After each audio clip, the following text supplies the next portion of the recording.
ध्यान दो बच्चों, आज मैग्नेट के क्लास में हम लोग पढ़ेंगे दो टॉपिक, एक टोरॉइड और दूसरा force acting between two straight wire. तो पहले स्टार्ट करते हैं टोरॉइड से। तो टोरॉइड क्या है?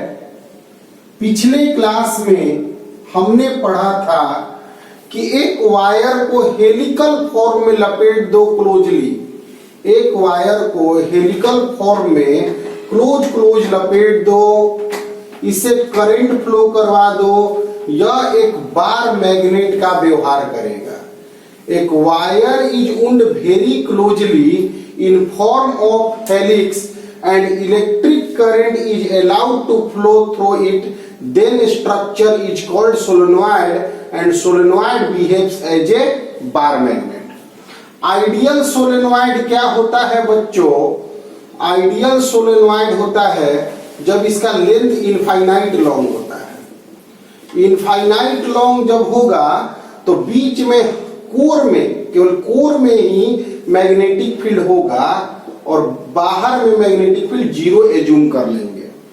फिर बच्चों यहाँ पे ध्यान देने वाला बात यह है कि आइडियल सोलेनॉइड के लिए कोर के अंदर जो इसके अंदर मैग्नेटिक फील्ड होगा उसका वैल्यू म्यू नॉट एन आई होगा और हर जगह कांस्टेंट होगा।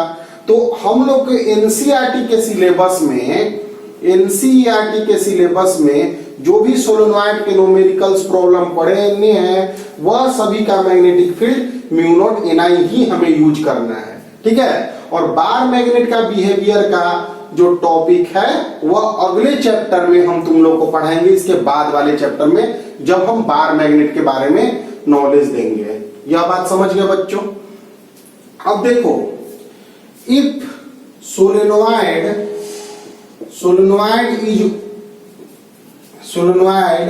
जो सोलेनॉइड मेरा बना उसको हम लोग बेंड कर देते हैं। Solenoid is bend in circular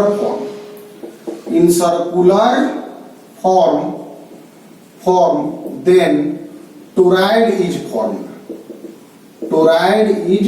बहुत इंपॉर्टेंट बात है बच्चों, अगर हम एक सोलेनॉइड को सर्कुलर फॉर्म में बेंड कर दें, मतलब ध्यान देना, ध्यान दो बच्चों,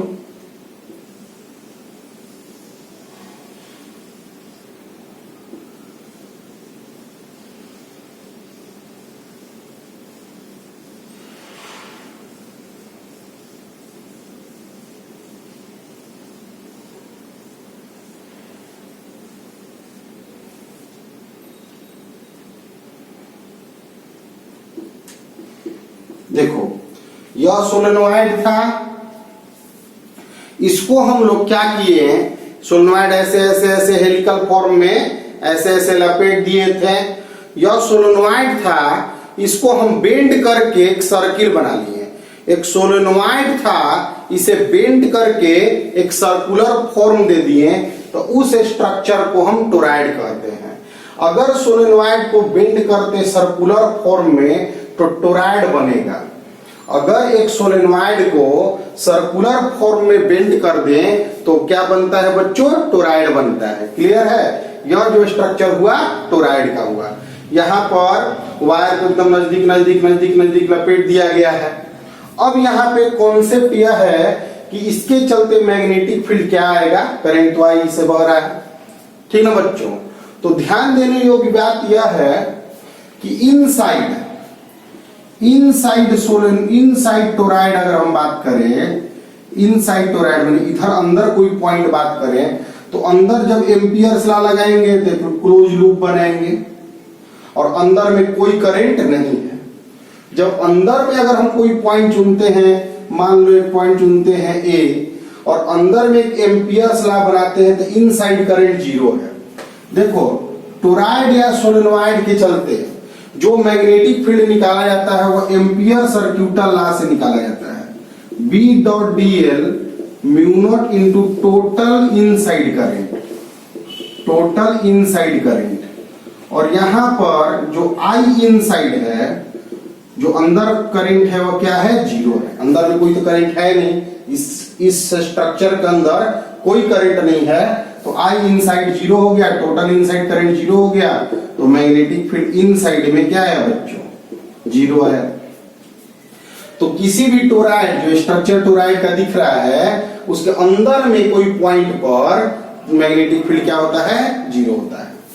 outside toroid, outside toroid, toroid जो सर्कुलर फॉर्म बन रहा है उसके आउटसाइड कोई पॉइंट मान लो यहां पर P। अब इस P पॉइंट पर हम लोग मैग्नेटिक फील्ड निकालना चाहते हैं। तो P पॉइंट पर मैग्नेटिक फील्ड निकालोगे तो फिर एम्पियर्स लॉ लगाओगे, फिर एम्पियर्स लॉ लगाओगे, यहाँ पे ampere circuital law. Ampere circuital law एक बंद सर्किट में लगता है, प्लेन क्लोज सर्किट में लगता है। ज्यादातर सिमेट्री यूज करके हम सर्कुलर सेक्शन मानते हैं, और यहां भी इस पॉइंट, इस पूरे सेक्शन को जब मानोगे तो यहां पे भी टोटल इनसाइड करंट 0 होगा। अब यहां कैसे 0 होगा बच्चों, ध्यान दो इसको। यहां पे लूप में करंट देखो, करंट ऐसे ऐसे करंट है, एक लूप में करंट देखो, करंट जा रहा है और फिर करंट वापस आ रहा है। यानी कि अगर हम इस फिगर को ध्यान दें, इस फिगर को ध्यान दें तो करंट अंदर जा रहा है तो क्रॉस करंट, अब बाहर आ रहा है तो डॉट करंट। करंट अंदर जा रहा है क्रॉस करंट, बाहर आ रहा है डॉट करंट। करंट अंदर जा रहा है क्रॉस करंट, बाहर आ रहा है डॉट करंट। करंट अंदर जा रहा है क्रॉस करंट, बाहर आ रहा है डॉट करंट। इसका मतलब कि करंट जो है, ध्यान से बच्चों समझना, यहाँ पे जब इस P पॉइंट को हम यहाँ चुनते हैं तो यहाँ पे ऐसे हम एम्पियर सर्क्यूटल लॉ लगाने के लिए सर्किट को बंद करते हैं। सर्किट बंद करोगे तो यहाँ करंट अंदर जा रहा है और फिर बाहर आ रहा है, तो नेट करंट क्या हो गया, 0। 2 एम्पियर अंदर गया, 2 एम्पियर बाहर है, तो नेट करंट क्या हुआ, 0। क्योंकि साइन के साथ हम करंट एम्पियर्स लॉ में लगाते हैं। तो यहाँ पे फिर टोटल इनसाइड करंट 0 आया, इसलिए बी आउटसाइड जो आया वह क्या आया, 0 आया। पूरे स्ट्रक्चर को एक बार, पूरे बोर्ड को फिर से एक बार डिटेल समझाते हैं, ध्यान दो। देखो बच्चों, एक वायर को हेलिक्स के फॉर्म में इस तरह से बहुत ही क्लोजली लपेट दो, उससे करंट फ्लो करा दो, वह एक बार मैग्नेट का व्यवहार करता है। उस स्ट्रक्चर को सोलेनॉइड कहते हैं, जिसका मैग्नेटिक फील्ड हम एम्पियर सर्क्यूटल लॉ से निकालते हैं, जो पिछले वीडियो में हम तुम लोग को बताए थे।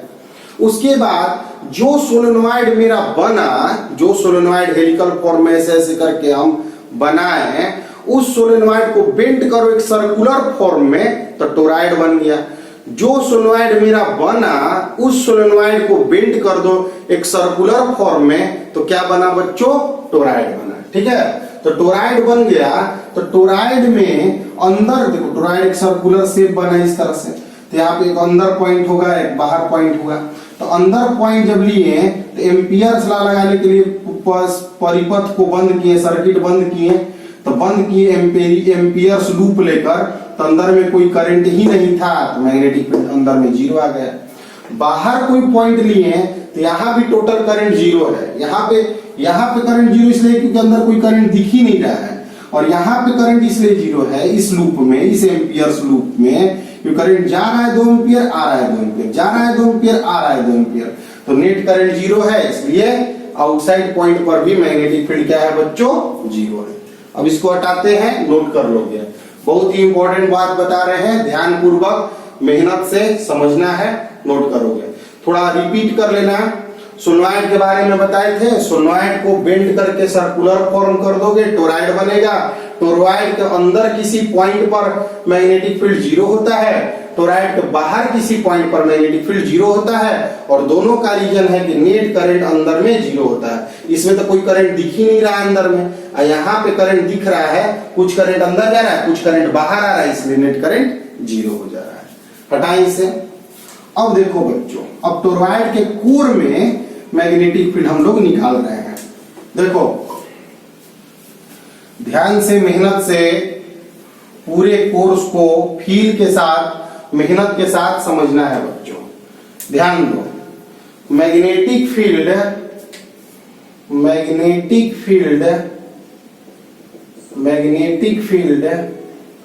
Eight point in core of toroid. Toroid के कोर में कोई पॉइंट ले लो, देखो समझना बात को। टोरॉइड क्या है, इस तरह से स्ट्रक्चर है बच्चों। इसमें क्या होता है, तो सोलनॉइड में वायर बहुत ही क्लोजली हेलिकल फॉर्म में लपेटा हुआ होता है, उसे करंट फ्लो करा दिया जाता है, वह मैग्नेट का व्यवहार करता है। ठीक, करंट ऐसे जा रहा है, ऐसे आ रहा है। R radius of circular toroid मान ली। देखो बच्चों, अब यहाँ पर इसके अंदर कोई पॉइंट चुनो। यहाँ कोई पॉइंट चुनते हो, इस पॉइंट पर हम लोग को मैग्नेटिक फील्ड निकालना है। देखो इस टोरॉइड बना, इधर में मैग्नेटिक फील्ड 0 है, इधर बाहर में मैग्नेटिक फील्ड 0 है। यहाँ किसी पॉइंट पर हम लोग को मैग्नेटिक फील्ड निकालना है। टोरॉइड के कोर में हम लोग को किसी पॉइंट पर मैग्नेटिक फील्ड निकालना है। इस सवाल को बनाने के लिए फिर से एम्पियर्स लॉ लगाना पड़ेगा। आई करंट जा रहा है, आई करंट फिर वापस आ रहा है। तो ध्यान दो, इस फिगर को फिर से बनाते हैं एक बार। थोड़ा मेहनत तो है, एक बढ़िया से बाबू समझना है। देखो करंट जा रहा है तो क्रॉस करंट है। जहां लूप में करंट इस तरह से जा रहा है, क्रॉस करंट है आई।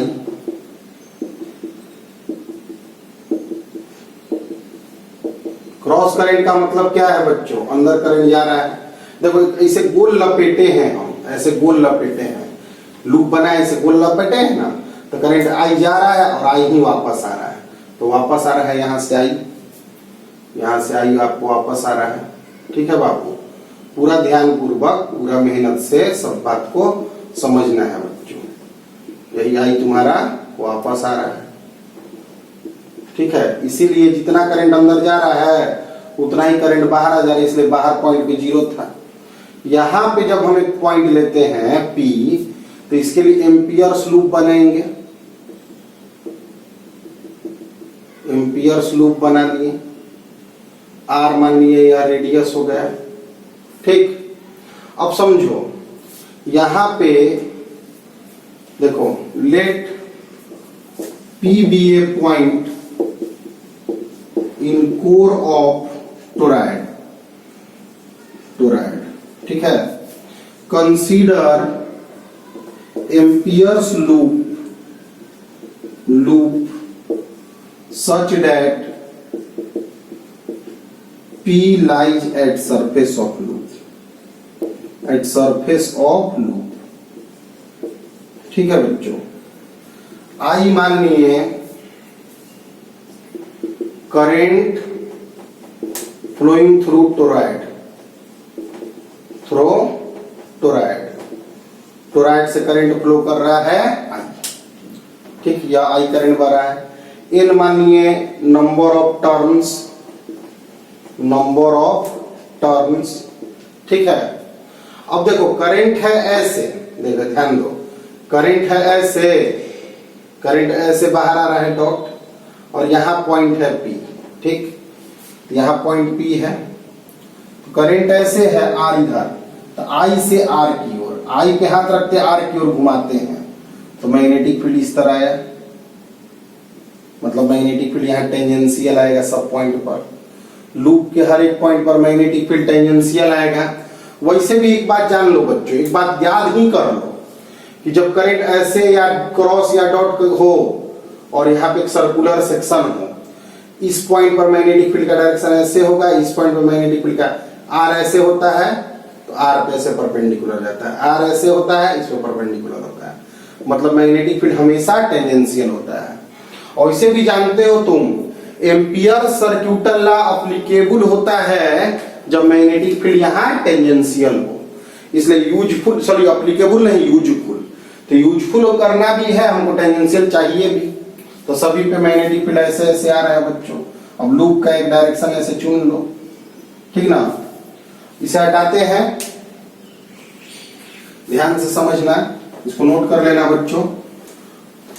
देखो, applying Ampere's circuital law, applying Ampere's circuital law, Ampere circuital law हम अप्लाई कर रहे हैं।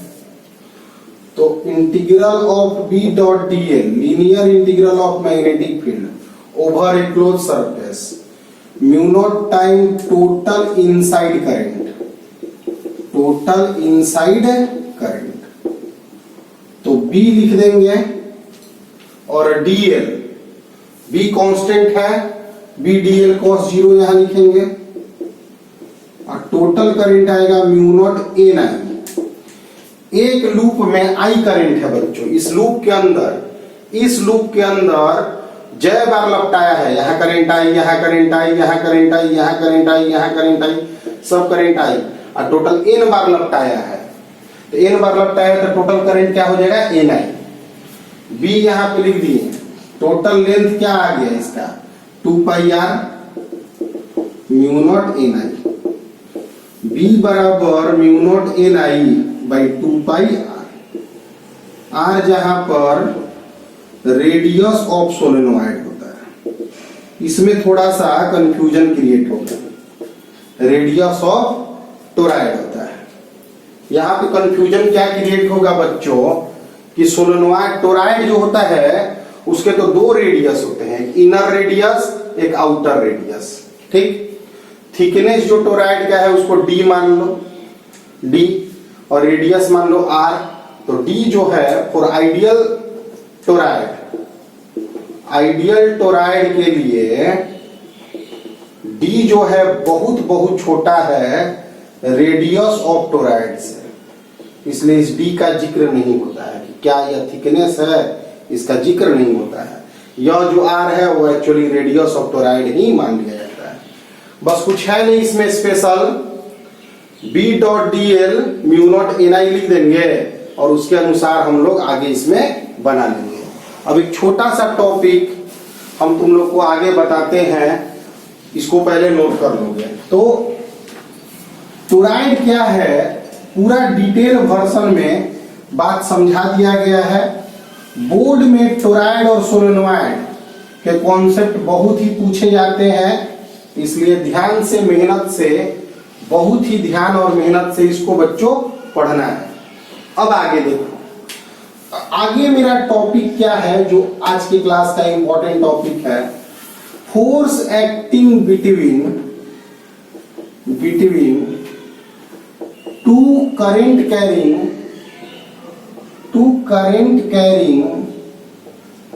Carrying parallel straight wire, straight infinite long straight wire, infinite long straight wire, straight wires. ध्यान दो बच्चों, अब इस टॉपिक को हम ध्यान से समझते हैं। एक वायर है, स्ट्रेट वायर, इनफाइनाइट लॉन्ग है, इनफाइनाइट लॉन्ग वायर है, इसका नाम देते हैं एक्स। करंट इससे फ्लो कर रहा है I1। एक इनफाइनाइट लॉन्ग स्ट्रेट वायर है Y, इससे करंट फ्लो कर रहा है I2। दोनों पैरेलल वायर के बीच का डिस्टेंस जो है D हम दे दिए।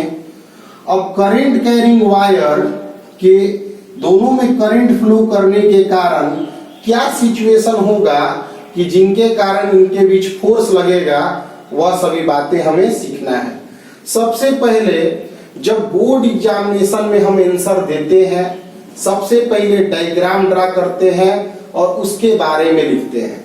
तो लैंग्वेज बोर्ड के लिए बहुत ही जरूरी टॉपिक होता है, इसलिए पहले हम इसके बारे में लिखते हैं।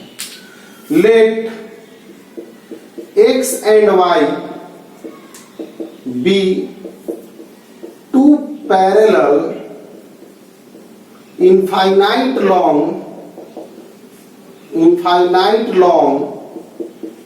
straight wires through which currents I1 and I2 flow respectively। तो इसमें अभी कुछ बोले नहीं। एक्स वाई दो इनफाइनाइट लॉन्ग स्ट्रेट वायर है, दोनों पैरेलल हैं। एक्स के थ्रू करंट I1 फ्लो कर रहा है और वाई के थ्रू करंट I2 फ्लो कर रहा है। डी जो है सेपरेशन बिटवीन वायर्स है, separation between wires X and Y. अब जो इंफॉर्मेशन हमें पता था उसको हम लैंग्वेज में करके लिख दिए। अब लॉजिक पे आते हैं, फोर्स कैसे लगेगा। तो सबसे पहले ऑस्टर्ड नाम के साइंटिस्ट हमें यह बताए, बहुत सारे एक्सपेरिमेंट करने के बाद यह बताया गया कि current carrying wire electrically neutral होता है और अपने आसपास के रीजन में कोई इलेक्ट्रिक फोर्स जनरेट नहीं करता है। Electrical current carrying wire electrically neutral होता है और अपने आसपास के रीजन में इलेक्ट्रिक फील्ड क्रिएट नहीं करता है। और एक्सपेरिमेंटली मैग्नेटिक कंपास रख कर देखा गया कि करंट कैरिंग वायर अपने आसपास के रीजन में मैग्नेटिक फील्ड क्रिएट करता है। तो पॉइंट 1 जो नोट करने वाला है कि करंट कैरिंग वायर अपने आसपास के रीजन में क्रिएट करता है मैग्नेटिक फील्ड। अब नेक्स्ट बात, करंट कैरिंग वायर, कोई भी करंट कैरिंग वायर जो है उसमें इलेक्ट्रॉन मूव करते हैं, फ्री इलेक्ट्रॉन मूव करते हैं। एक्सपेरिमेंटली बहुत सारे एक्सपेरिमेंट करने के बाद लॉरेंज नाम के साइंटिस्ट इस बात तक पहुंचे कि मैग्नेटिक फील्ड मूविंग चार्जों पर फोर्स लगाता है। इसका मतलब अब बातें हम मिला रहे हैं इसमें। एक करंट कैरिंग वायर अपने आसपास के रीजन में मैग्नेटिक फील्ड क्रिएट करता है। दूसरा पॉइंट है कि मूविंग चार्ज अगर मैग्नेटिक फील्ड में हो तो उस पर मैग्नेटिक फोर्स लगता है। और करंट कैरिंग वायर में फ्री इलेक्ट्रॉन्स मूव करते हैं।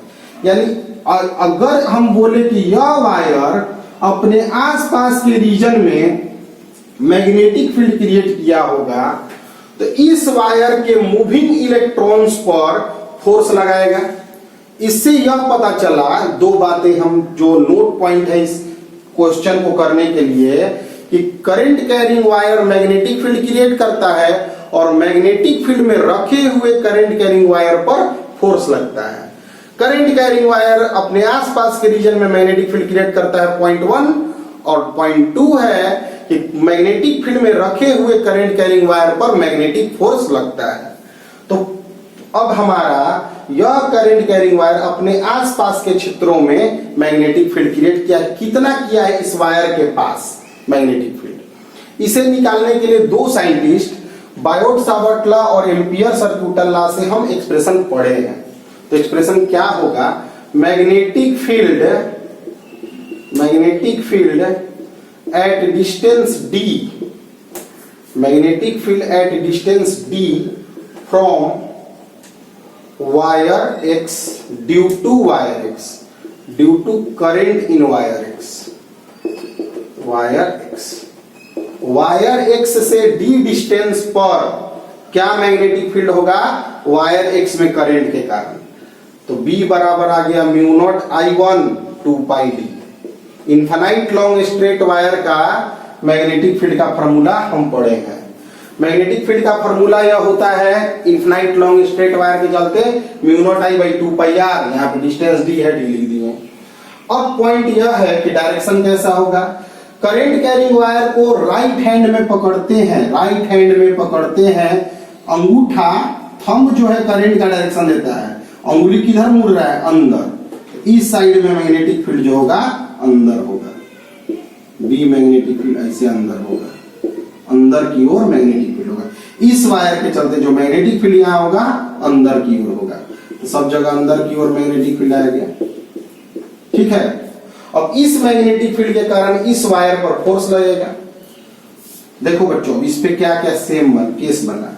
Magnetic force acting on length dl of wire y, df नाम दे रहे हैं।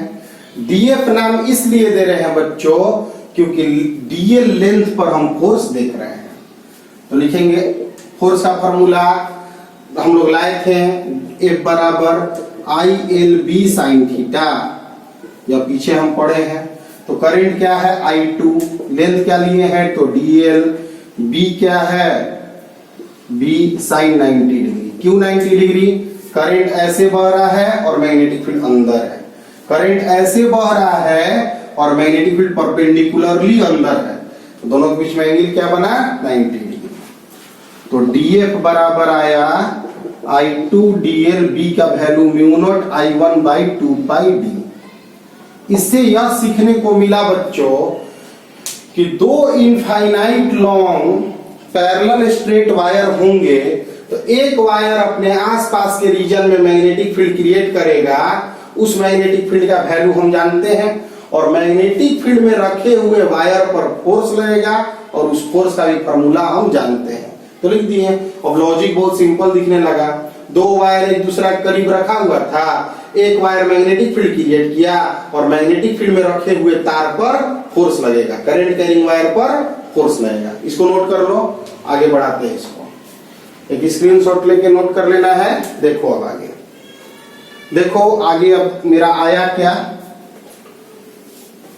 मेरा आगे हम क्या पाए, इसको ध्यान दोगे। हम पाए कि DF बराबर हम लाए I2 DL mu naught I1 by 2 pi D। तो DF बाई DL बराबर आ गया mu naught I1 I2 by 2 pi D। this is force acting between two infinite long parallel current carrying straight wire।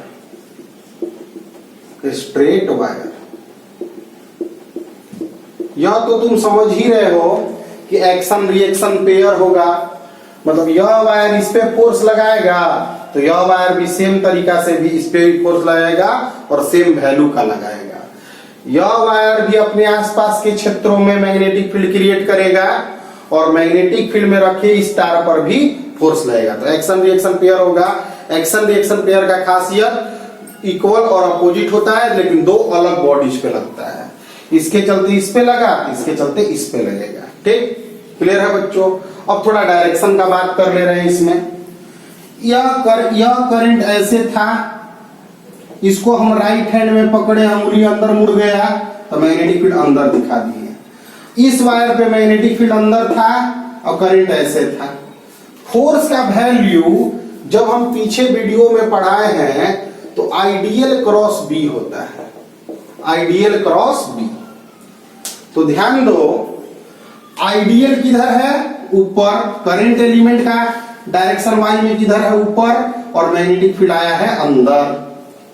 तो ideal पर हाथ रखते हैं और B की ओर घुमाते हैं। क्रॉस प्रोडक्ट का डायरेक्शन देखने के लिए पहले वेक्टर पर राइट हैंड रखते हैं और मैग्नेट दूसरे वेक्टर की ओर घुमाते हैं। अंगूठा इधर आया, इधर होगा फोर्स का डायरेक्शन। ठीक है? अगर करंट नीचे होता, अगर यही करंट नीचे होता और मैग्नेटिक फील्ड तो अंदर है, तो करंट पर हाथ रखते, बी की ओर घुमाते, अंगूठा इधर आता तो फोर्स इधर लगता।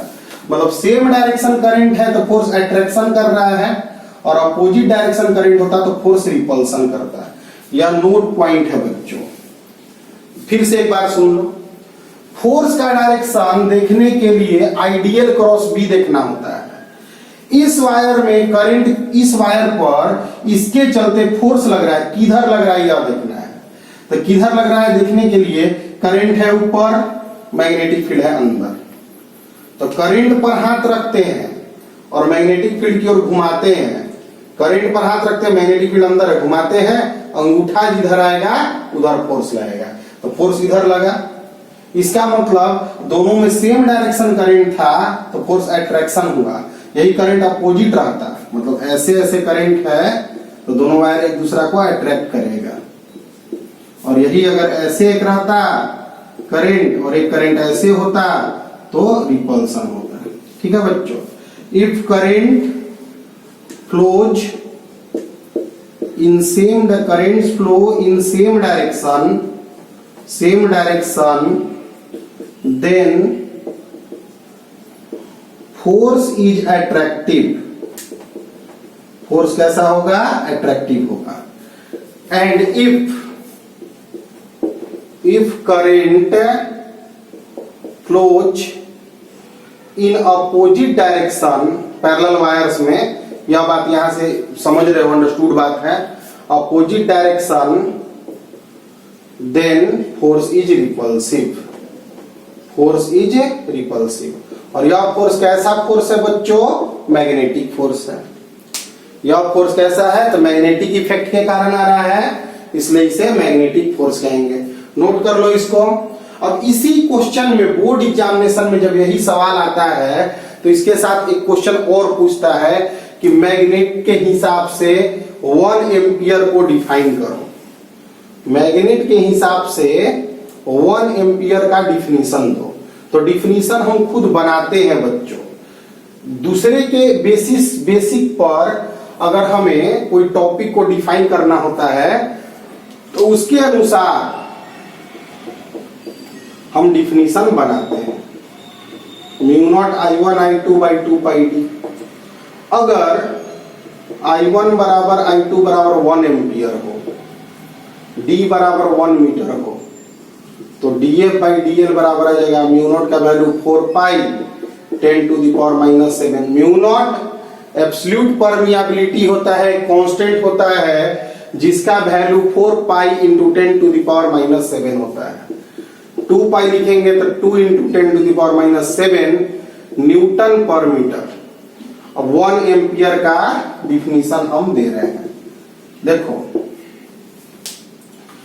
If 2 equal currents flow through parallel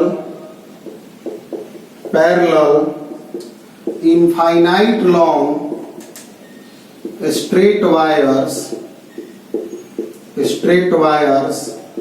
kept at unit distance।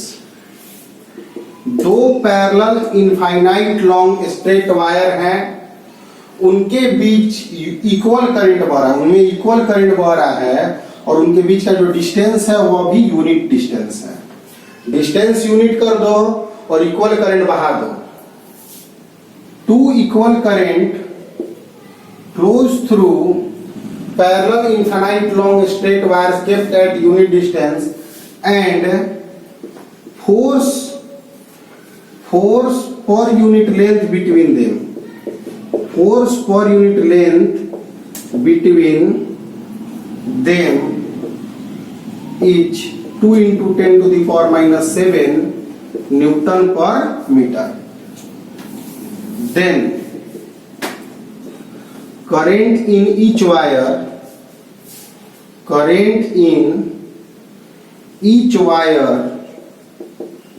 is 1 ampere. इस तरह से हम लोग 1 एम्पियर को मैग्नेट के हिसाब से डिफाइन करते हैं।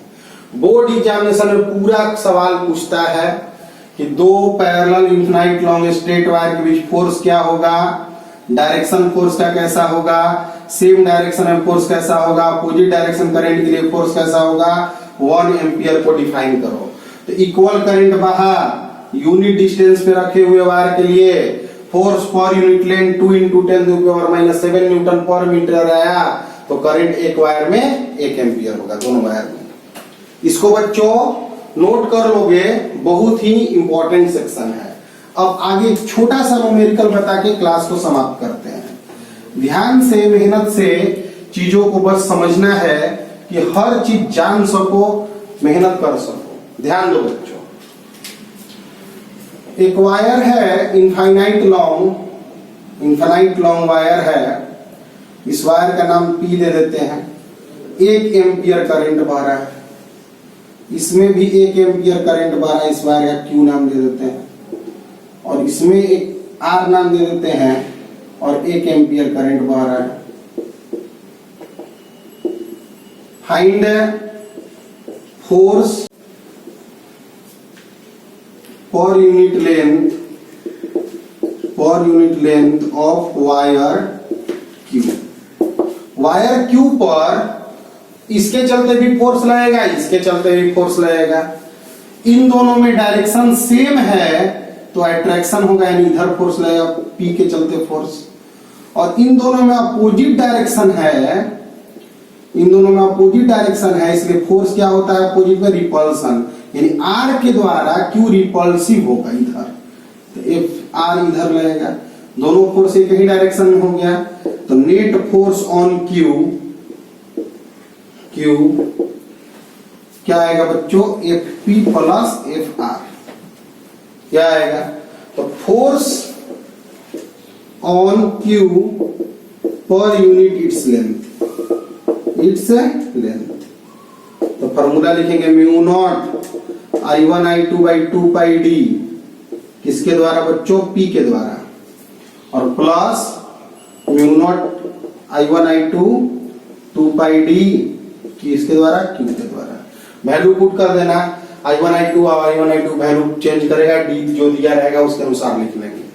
ठीक है, नोट करो बच्चों, बहुत ही स्पेशल सवाल है यह।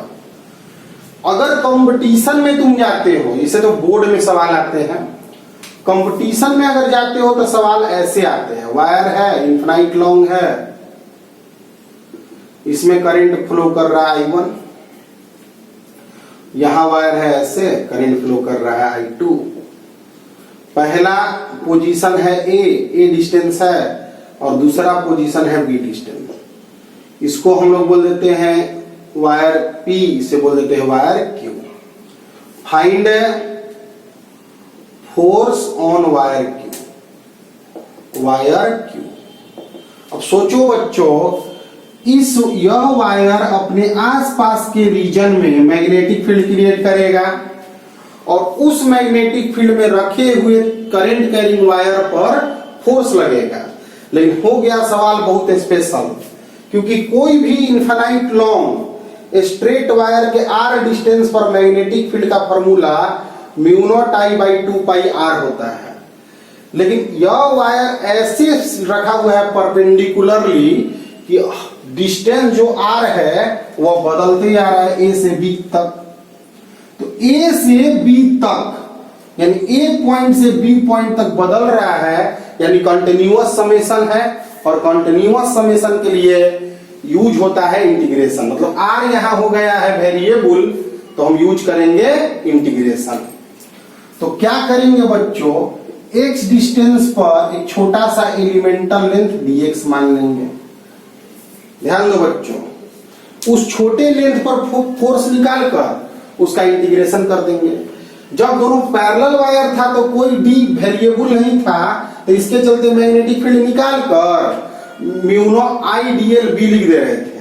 लेकिन यहाँ I dl b नहीं लिख पाएंगे, क्योंकि I तो सही है, लेंथ भी पता है कि b माइनस a है, लेकिन मैग्नेटिक फील्ड b वेरिएबल है। Point two point magnetic field क्या है, वेरिएबल है। और जैसे ही वेरिएबल कॉन्सेप्ट बने बच्चों, वैसे ही दिमाग में कॉन्सेप्ट और आ जाना चाहिए कि आ जाता है कैलकुलस का use.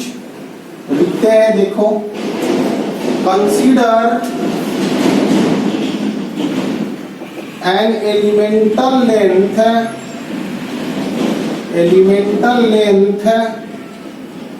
dx on wire q at distance x from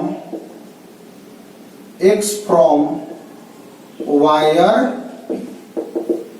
ठीक है बच्चों, magnetic field at distance x from wire p, b बराबर लिख देंगे mu naught I1 by 2 pi x। क्योंकि इनफाइनाइट लॉन्ग स्ट्रेट वायर है P जो है फाइनाइट लेंथ का, फिक्स्ड लेंथ का स्ट्रेट वायर है। Q जो है फिक्स्ड लेंथ का स्ट्रेट वायर है, और P जो है इनफाइनाइट लॉन्ग स्ट्रेट वायर है। और इनफाइनाइट लॉन्ग स्ट्रेट वायर का मैग्नेटिक फील्ड इतना होता है। Magnetic force on elemental length dx of wire Q, df लेते हैं I2 dx b, करंट है I2, लेंथ है dx और इस प्लेस पर मैग्नेटिक फील्ड है b। I2 dx, b के जगह mu naught I1 by 2 pi x। छोटा को बड़ा करने के लिए क्या करते हैं, कंटिन्यूअस समेशन करने के लिए integrating both side with proper limit, integrating both sides. तो df का इंटीग्रेशन लिख देंगे 0 से f, mu naught I1 I2 by 2 pi, लिख देंगे dx by x। पहले x का इनिशियल वैल्यू है a, initial value is the lower limit और फाइनल वैल्यू है b। f बराबर आ गया mu naught I1 I2 2 pi, dx by x का इंटीग्रेशन बच्चों log x होता है। याद रखना इस बात को जो बच्चे इंटीग्रेशन नहीं जानते हैं। फिर x के प्लेस पर अपर लिमिट पुट होता है mu naught I1 I2 2 pi log b minus log a। तो f बराबर आ गया mu naught I1 I2 by 2 pi log b by a। तो इतना आज काफी है बच्चों, पूरे क्लास को कंप्लीट करना है। अगले क्लास में हम लोग टॉर्क बताएंगे रेक्टेंगुलर लूप पर।